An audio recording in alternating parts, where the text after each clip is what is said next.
ವರವಾಗಿ ಒಲವ ತಂದನು ಮರವಾಗೋ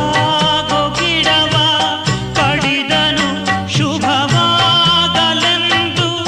ನುಡಿದನು ಸುಖ ಕಾಣುವಾಗ ಮುನಿದನು ಜಯವಾ ತಡೆದ ಭಯವಾ ಸುರಿದ ಇನ್ನು ಶೋಕಗಾನವೇ ಶೃಂಗಾರ ಕಾವ್ಯ